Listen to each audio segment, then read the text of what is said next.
Hello students, my name is Rohit Painuly and I am from ICT virtual classroom Dehradun. कैसे हैं आप सभी। हम क्लास 11th केमिस्ट्री कर रहे हैं, जिसके अंदर हमारा चैप्टर चल रहा था इक्विलिब्रियम, है ना। और हमने पिछले भाग में बात की थी केमिकल इक्विलिब्रियम की, है ना। देखा था कि होता क्या है, किस तरीके से इक्विलिब्रियम वर्क करता है, और इक्विलिब्रियम कांस्टेंट की बारे में बात की थी कि इक्विलिब्रियम कांस्टेंट होता क्या है और कितने तरीके के होते हैं वो, है ना। जब हम कंसंट्रेशन के टर्म्स में देखेंगे तो उसको इक्विलिब्रियम को केसी हम कहते थे, जब हम पार्शियल प्रेशर के टर्म्स में देखते हैं तो उसे हम केपी कहते थे। इतना हमने समझा था। आज वही से कंटिन्यू करेंगे आगे अपने इस टॉपिक को। तो उसको समझने के लिए चलते हैं बच्चों स्मार्ट बोर्ड की तरफ। तो पिछले भाग में हमने ये बात की थी, हमने समझा था इक्विलिब्रियम के बारे में। थोड़ा सा पीछे रिकैप चलते हैं, है ना। इक्विलिब्रियम कांस्टेंट हमने कहा था कि फॉरवर्ड रिएक्शन हो रही है तो इक्विलिब्रियम कांस्टेंट क्या होगा। उससे पहले हमने लॉ ऑफ मास एक्शन देखा था। लॉ ऑफ मास एक्शन हमने क्या कहा था कि जो रेट ऑफ रिएक्शन होता है वो आपका प्रोपोर्शनल होता है आपके active mass of reacting species के, है ना। और rate of constant then proportionality sign को जब हम हटाते हैं उसकी जगह हम के लगाते हैं, रेट कांस्टेंट, है ना। तो ये उसी तरीके से हमने यहाँ पे निकाला भाई रेट ऑफ फॉरवर्ड डायरेक्शन क्या हो सकता है, रेट ऑफ बैकवर्ड डायरेक्शन क्या हो सकता है, और दोनों के दोनों इक्विलिब्रियम में दोनों बराबर होते हैं। तभी तो इक्विलिब्रियम होता है जब रेट ऑफ फॉरवर्ड बराबर हो रेट ऑफ बैकवर्ड के, है ना। तो वहां से हमने क्या करा था, इक्विलिब्रियम कांस्टेंट के ई निकाला था, जो क्या था आपके पास, जो प्रोडक्ट है उनके कंसंट्रेशन के रेज टू द पावर उनका जो स्टोइकियोमेट्रिक कोएफिशिएंट होता है अपॉन जो रिएक्टेंट की कंसंट्रेशन के स्टोइकियोमेट्रिक कोएफिशिएंट की पावर में हम इक्विलिब्रियम कांस्टेंट को दर्शाते हैं। हमने कहा था कि जब आप एक्टिव मास को ऐसा कंसंट्रेशन की टर्म्स में बता रहे हो तो हमने कहा उसे हम केसी बोलेंगे, और जब आप एक्टिव मास को क्या बता रहे हो ऐसा पार्शियल प्रेशर यूज कर रहे हो तो हम उसे केपी बोलेंगे। इस तरीके से हमने बात की थी कि भाई इस तरीके से कि हमने एक रिएक्शन भी करी थी कि अगर इसका केसी और केपी निकाला जाए तो क्या होता है ना। तो यही सारी बातें हमने पिछले भाग में की थी। आज वहीं से हम इसे आगे क्या कर रहे हैं, अपना एक्सटेंड कर रहे हैं, ठीक है ना। ये चीजें हमें अपना एक्सटेंड करना है कि ये चीजें होती क्या है, ठीक है ना। तो चलिए आगे बढ़ते हैं। ये सारी चीजें हमने इसमें की थी। अब बात करेंगे हम कि क्या रिलेशन है केपी और केसी के बीच में। जो केपी और केसी होता है उसके बीच में क्या रिलेशन होता है उसके बारे में बात करते हैं। सबसे पहले रिलेशन बिटवीन केपी एंड केसी, ठीक है। केपी और केसी के बीच में रिलेशन क्या होता है उसके बारे में बात करेंगे। तो मैं आपको बता दूं केपी और केपी के बीच में जो रिलेशन आता है वो आता है आपके पास KP equal to KC R T की whole power delta N G, ठीक है ना। आपको पता है केपी क्या है, आपके पास इक्विलिब्रियम कांस्टेंट है,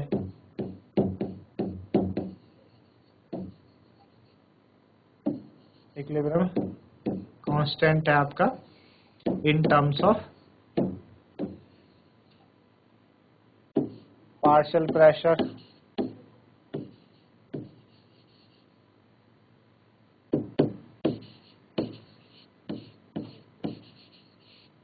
और केसी क्या आपके पास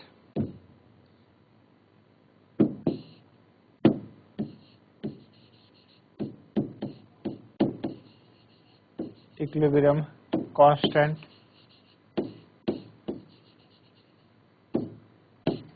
in terms of concentration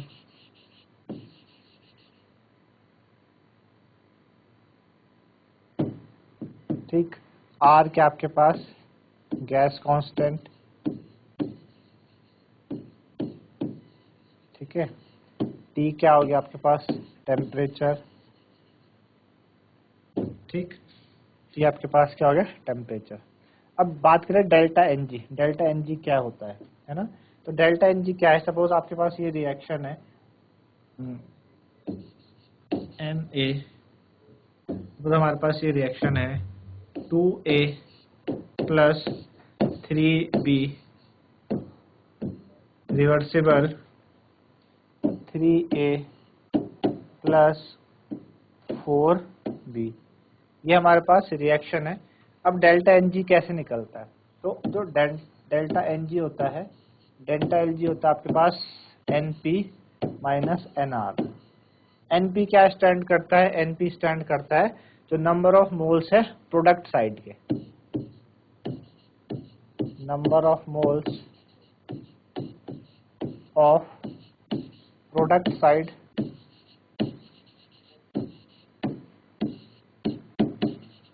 और जो एन आर है number of moles of reactant side, reactant side. ठीक है, अब ये समझ आया आपको डेल्टा एन जी क्या है? N P minus N r. अब समझ इसी रिएक्शन का आपको डेल्टा एन जी निकालना है, तो कैसे निकालेंगे delta N g? N p कितना है, जो नंबर ऑफ मोल्स है उनको आप देख लो।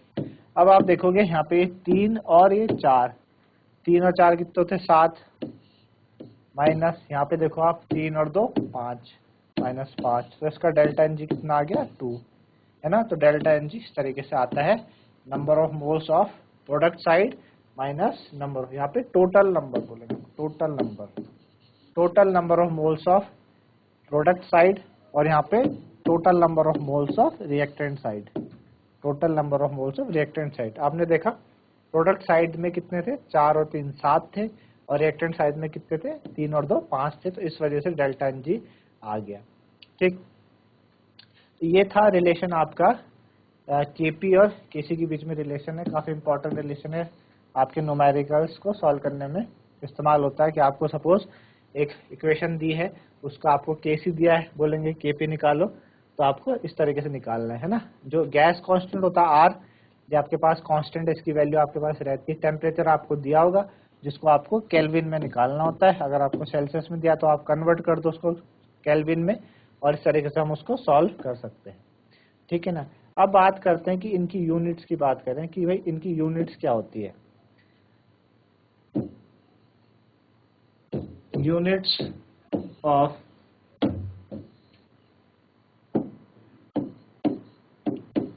Equilibrium constant.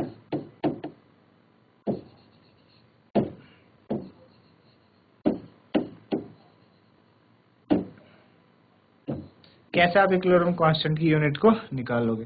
ठीक है ना। तो सपोज मेरे पास कोई रिएक्शन है, पहले हम जनरल रिएक्शन लेते हैं।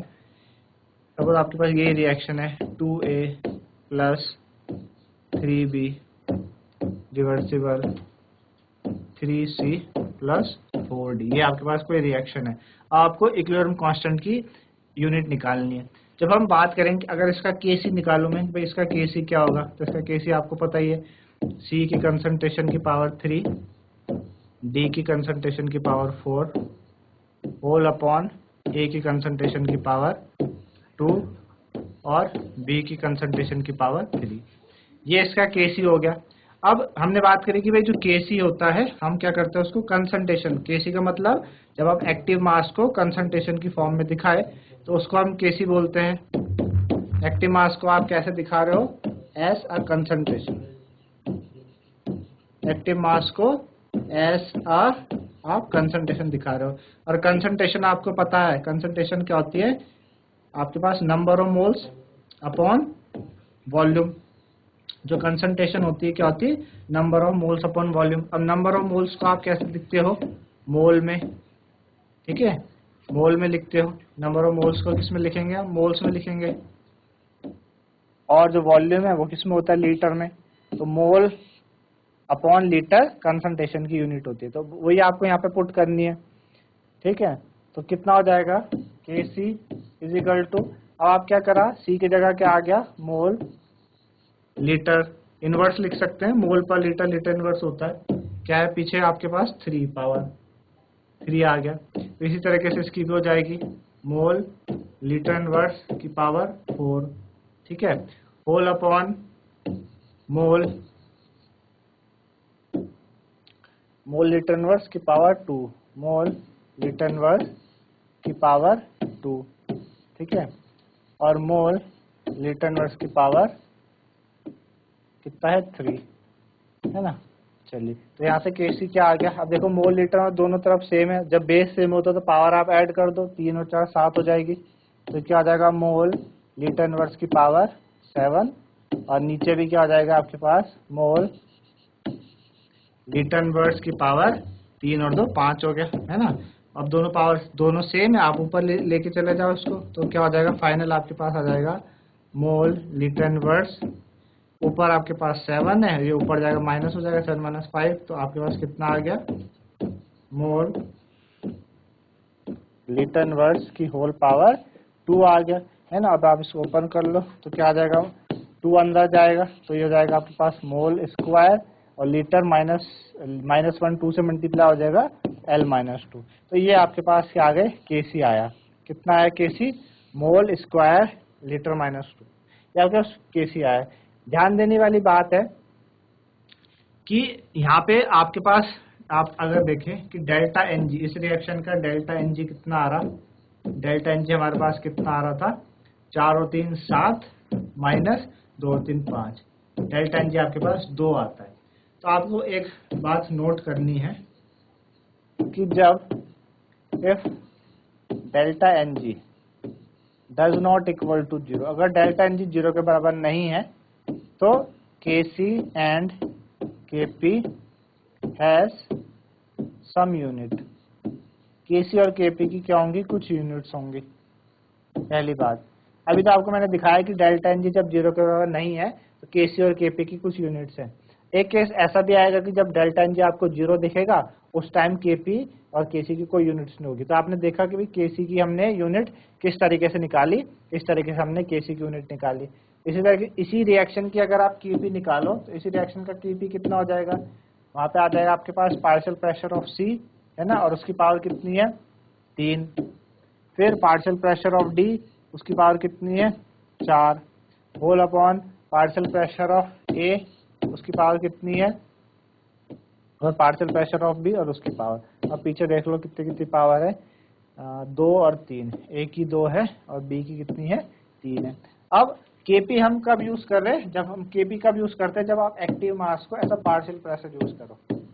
एक्टिव मास को आप कैसा दिखाओ, एक्टिव मास को एज अ पार्शियल प्रेशर दिखाओ, एक्टिव मास को ऐसा पार्शियल प्रेशर आप डिनोट करो। और प्रेशर आपको पता है कि प्रेशर की यूनिट क्या होती है, ATM, एटमॉस्फेरिक यूनिट ATM। तो हम क्या करेंगे, ATM का इस्तेमाल करेंगे यहाँ पे। तो अब आप पुट कर लो, Kp की जगह क्या आ जाएगा, Pc की जगह आप क्या रखोगे, ATM की पावर 3, ठीक है, और इधर भी ATM की पावर 4, होल अपॉन Pa की जगह क्या आ गया, ATM की होल पावर 2, और इधर भी आपके पास क्या आ गया, ATM की होल पावर 3, है ना। तो बेस से में पावर आप ऐड कर सकते हो, कितनी हो जाएगी, ATM की पावर 7 होल अपॉन ATM की पावर 5, है ना। इसको और आगे सॉल्व करो, फर्दर सॉल्व करोगे आपके पास Kp कितना आ गया, ATM की पावर 7 माइनस 5, तो ATM की पावर कितनी आ गई, 2 आ गई। तो यहाँ पे क्या हुआ, ATM कितना आया, ATM -2, Kp की यूनिट कितनी आई, ATM -2, ठीक है ना, Kp की यूनिट आई ATM -2। तो आपने देखा कि जब डेल्टा Ng 0 के बराबर नहीं था, डेल्टा Ng यहाँ 0 के बराबर नहीं है अगर, तो Kp और Kp की यूनिट, Kp और Kc की कुछ यूनिट्स आएंगी, कुछ ना कुछ आएंगी। लेकिन अगर आपके पास डेल्टा Ng 0 के बराबर हो जाए तो फिर कोई यूनिट नहीं आती, है ना। इफ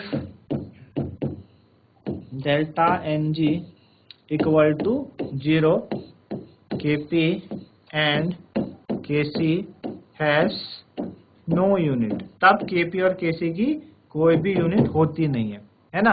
अब कैसे, जस्ट सपोज आपके पास क्या है, 2a plus 3b reversible 3a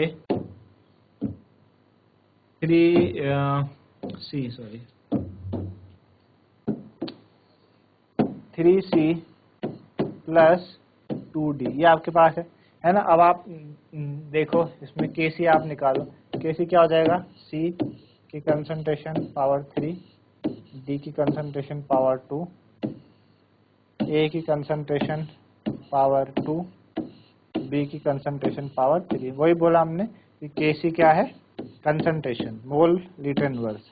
तो मोल लीटर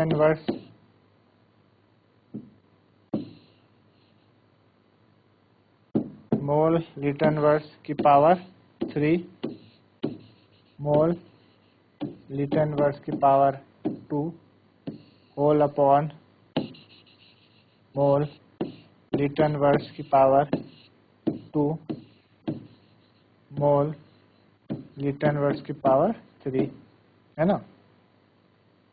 अब देखो ये क्या हो जाएगा, मोल लीटर इनवर्स कितना हो जाएगा, ऊपर 3 और 2 5 और नीचे भी मोल लीटर इनवर्स 3 और 2 5। देखो दोनों जगह सेम हो गए, कैंसिल हो जाएगा, तो नो यूनिट। जब डेल्टा एन जी 0 के बराबर है, यानी नंबर ऑफ मोल्स दोनों तरफ, नंबर ऑफ मोल्स हैं दोनों तरफ आपके इक्वल हैं, तो आपकी कोई यूनिट नहीं निकल रही है ना। देखो कोई यूनिट नहीं आई, किसी का आप केपी भी निकालो, इसी का केपी क्या हो जाएगा, पी की पार्शियल प्रेशर ऑफ सी की पावर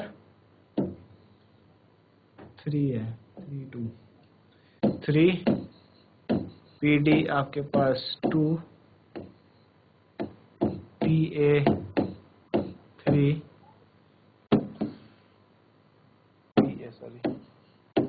पीए आपके पास 2 और इधर पी भी 3, ठीक है ना। तो क्या हो जाएगा, एटीएम पीसी की जगह आ गया आपके पास एटीएम, क्योंकि पार्शियल प्रेशर है, इधर भी एटीएम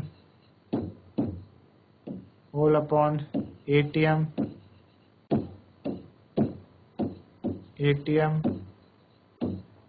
ठीक है ना। तो एटीएम की पावर क्या हो जाएगी 5, एटीएम की पावर 5 अपॉन एटीएम की पावर 5, कैंसिल हो गया, no unit.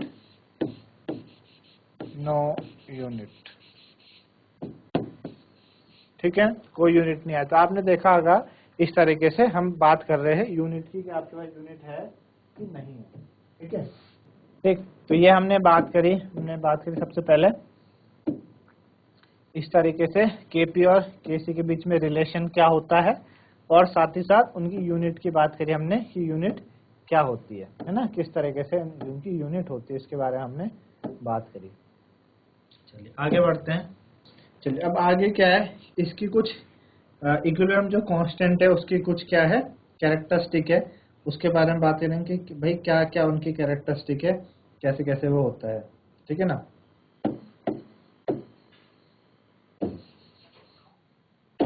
Characteristic of equilibrium constant.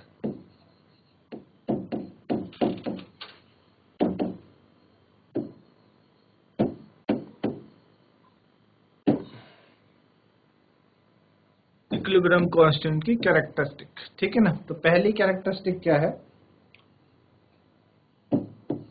कि equilibrium constant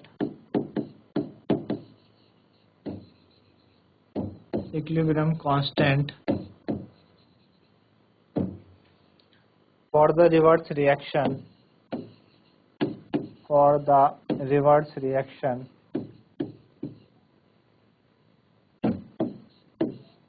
equilibrium constant for the reverse reaction is the inverse of the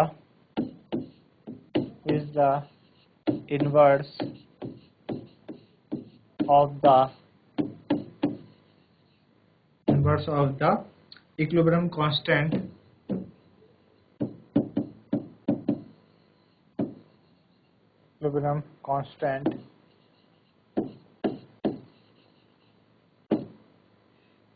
ठीक है, for the reaction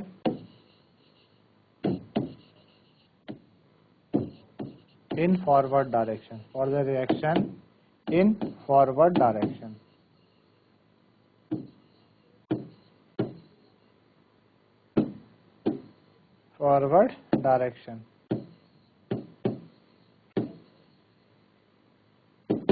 ठीक है। सपोज जैसे मेरे पास ये रिएक्शन है 2a + 3b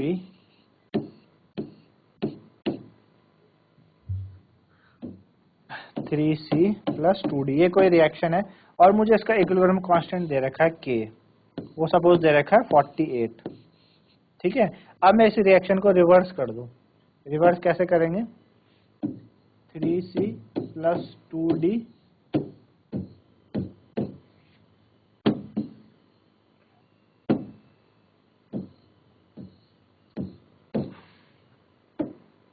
to A plus 3B, 2A plus 3B। पहले आपने देखा कि 2A प्लस 3B से 3C प्लस 2D की तरफ जा रहे हैं, आप फॉरवर्ड की तरफ चल रहे हैं, है ना?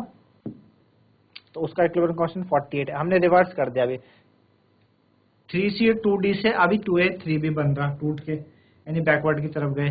तो इसका जो इक्विलिब्रियम कांस्टेंट है वो क्या हो जाएगा? रेसिप्रोकल हो जाएगा, रिवर्स हो जाएगा। यानी उसका कितना था? 40, उसका 48 था, है ना? उसका कितना था? 48 था। इसको हम K1 मान लें कि भाई इसका K1 क्या, इसको K बोलेंगे 48, और उसका K कितना हो जाएगा? 1/48 हो जाएगा। ठीक है ना? इस तरीके से इक्विलिब्रियम कांस्टेंट क्या हो जाता है आपका? रिवर्स हो जाता है। आई बात समझ में कि भाई इक्विलिब्रियम कांस्टेंट क्या हो जाता है? रिवर्स हो जाता है। ठीक है ना? तो ये पहली कैरेक्टरिस्टिक इक्विलिब्रियम कांस्टेंट की। अब दूसरी कैरेक्टरिस्टिक क्या है? अगर हम क्या कर दें, if we change stoichiometric coefficient, हम क्या कर दे, अभी तो हमने पूरी रिवर्स कर दी, जो बैकवर्ड में था उसको फॉरवर्ड में लिया है और जो फॉरवर्ड था उसे बैकवर्ड लिया है।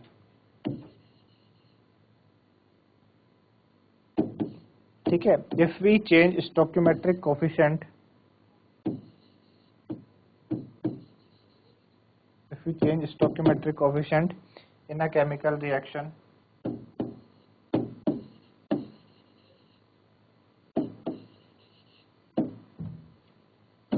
in a chemical equation, है ना? कैसे कर सकते हैं कि स्टोइकियोमेट्रिक कोएफिशिएंट को हम क्या कर सकते हैं? मल्टीप्लाई कर सकते हैं बाय मल्टीप्लाइंग, है ना? क्या कर सकते हैं? By multiplying. ठीक है ना? हम कह के मल्टीप्लाई करें तो होगा क्या उस समय, अगर हम किसी को क्या कर दे? मल्टीप्लाई कर दे, है ना? हम मल्टीप्लाई कर दे, उसका जो इक्विलिब्रियम कांस्टेंट है उसके उसमें चले जाएगा, पावर में चले जाएगा। सपोज अगर क्या करें, if we change stoichiometric coefficient in a chemical reaction by multiplying, then equilibrium constant, जो नया इक्विलिब्रियम कांस्टेंट होगा, new equilibrium constant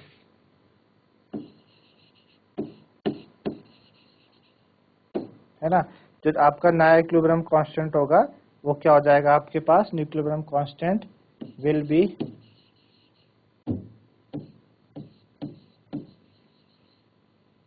raised to the power, will be raised to the power,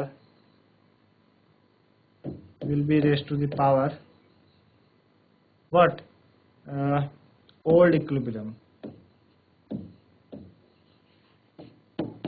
old equilibrium. ठीक है, अभी बात करो जैसे कि हमारे पास रिएक्शन है A plus B C plus D। ठीक है, अब इसका इक्विलिब्रियम कांस्टेंट है, सपोज इसका इक्विलिब्रियम कांस्टेंट है X, है ना? इसका इक्विलिब्रियम कांस्टेंट क्या है? X है। सपोज हमने माना कि इसका इक्विलिब्रियम कांस्टेंट आपका X है। ठीक है ना? इक्विलिब्रियम कांस्टेंट X है। अब मैंने इस रिएक्शन को क्या किया? मल्टीप्लाई कर दिया N से, Na plus Nb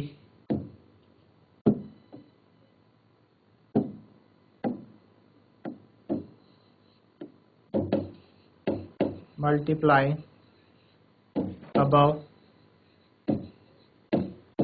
reaction, multiplying above reaction with n से मैंने मल्टीप्लाई कर दिया। ठीक है ना? n से मल्टीप्लाई किया, Na plus Nb Nc plus Nd, है ना। तो मेरा जो नया इसका इक्विलिब्रियम कांस्टेंट आएगा के, वो क्या आएगा, x की पावर n, x की पावर n हो गया, ठीक है ना। अब मैंने इसी रिएक्शन, इसको तो मैंने क्या करा, n से मल्टीप्लाई किया।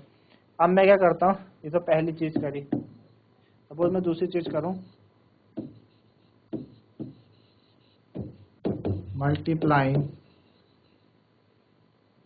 above reaction,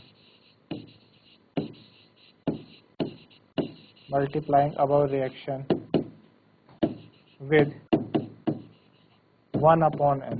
above reaction को मैंने 1 upon n से मल्टीप्लाई किया,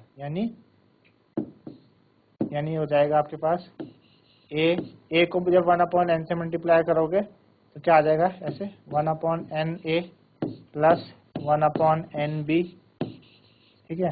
फिर रिवर्सिबल है आपके पास 1 upon n c और प्लस 1 upon n d, है ना। इसका जो इक्विलिब्रियम कांस्टेंट है के, वो कितना हो जाएगा, x की पावर 1 upon n। आई बात समझ में आपको। आपके पास इक्विलिब्रियम कांस्टेंट कोई भी रिएक्शन में आपको जो भी इक्विलिब्रियम कांस्टेंट दे रखा है, आप उस रिएक्शन को आप क्या कर रहे हो, किसी पर्टिकुलर नंबर से मल्टीप्लाई कर रहे हो, तो उसका जो इक्विलिब्रियम कांस्टेंट है पुरानी वाले के पावर में चले जाएगा। जैसे हमने पहले को n से मल्टीप्लाई किया तो x की पावर n हो गया, इसमें हमने किससे मल्टीप्लाई किया, हमने n 1 upon n से किया तो इसकी पावर 1 upon n हो गया।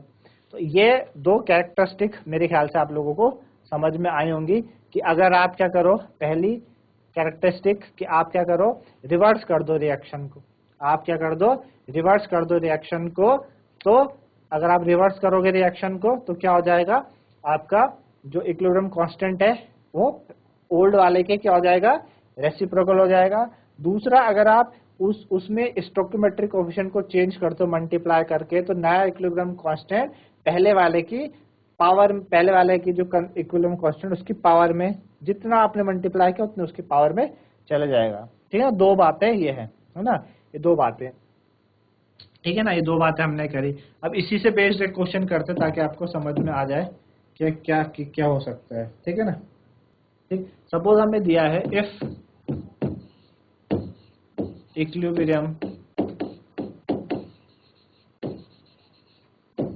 Constant, suppose equilibrium constant for the reaction, suppose equilibrium constant for the reaction क्या है आपके पास, H2 gaseous plus I2 gaseous reversible 2HI gaseous is 48, ठीक है। आपको दिया है equilibrium constant for the reaction, this is 48, find equilibrium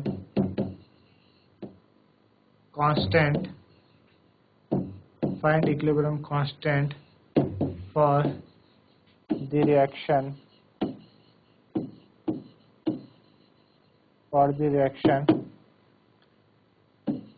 2HI gaseous reversible H2 gaseous plus I2 gaseous, ठीक है।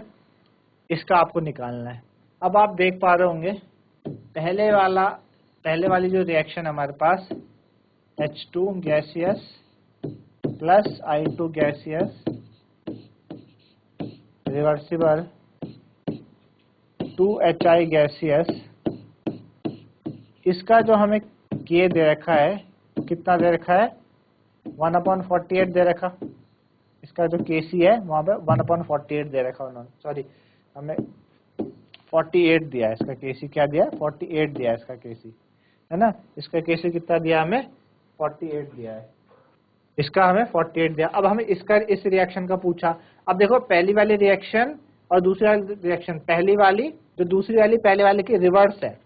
पहले हमने क्या कर दिया, जो प्रोडक्ट वाला चीज था उसको अभी रिएक्टेंट के साइड लेके आ गए, रिवर्स कर दिया हमने, है ना, रिवर्स कर दिया, इसको ऐसे करते हैं रिवर्स। तो जब आप रिवर्स करते हो तो आपको पता है कि इक्विलिब्रियम कांस्टेंट रेसिप्रोकल हो जाता है, यानी इसका जो इक्विलिब्रियम कांस्टेंट होगा आपका वो पहली वाली के क्या हो जाएगा रिवर्सिबल, पहली का 48 है, इसका क्या हो जाएगा 1/48। इस तरीके से मेरे ख्याल से आपको समझ में आएगा कि क्या होता है। इस तरीके से आज हमने बात करी इक्विलिब्रियम कांस्टेंट में। एक तो रिलेशन की बात करी हमने, केपी और केसी के बीच में क्या रिलेशन होता है, क्या क्या टर्म्स उसमें इन्वॉल्व है, साथ ही साथ कि यूनिट्स क्या होती हैं केपी और केसी की। उसमें हमने दो तरीके से देखा। पहला केस, अगर जो आपका डेल्टा एन जी है नॉट इक्वल टू 0 तो आपकी केपी केसी की यूनिट्स आती हैं। अगर डेल्टा एन जी 0 जाता है तो कोई यूनिट नहीं आती।